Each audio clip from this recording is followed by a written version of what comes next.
In this video, we'll learn about his path from psychology to his career, as well as how the job market is changing in this field. So you said you did research here. Yes, What research did you do?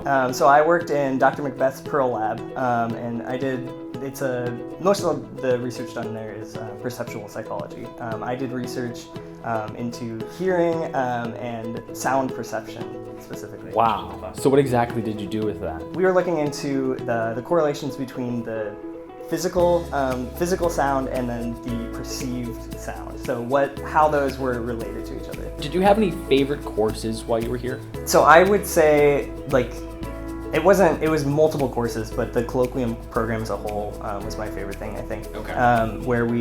It was a group of us that for a year and a half were together. We took, I forget the name of it, but it was a colloquium class where we learned. The first semester was all about getting us meeting professors so that we could figure out who to do our thesis with. The second semester was all about kind of how research is really done, and then the third semester, while we were all kind of finishing up doing our thesis defenses, we were also going into the psychology as a whole and the problems that psychology was kind of being faced with in research. It was really interesting.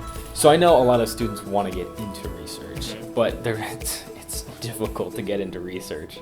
Are there any tips or tricks to talking to professors or finding different labs here at ASU? Yeah, so I think, at least when I was here, you could easily go online. A lot of professors had websites to their labs listed on their ASU page. So go through those,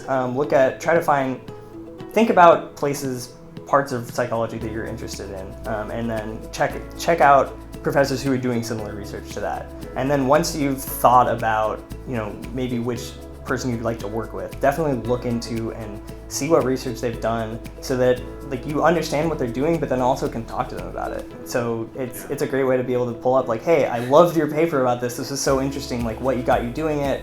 Why'd you use this certain methodology? All that kind of stuff that helps. It shows that that you've read their papers, that you're interested at least somewhat, but also that you can kind of talk to them even in a basic way about what research they've done. I definitely recommend getting into it early. I really love Dr. Macbeth's lab, and I stayed working there the last half of my degree.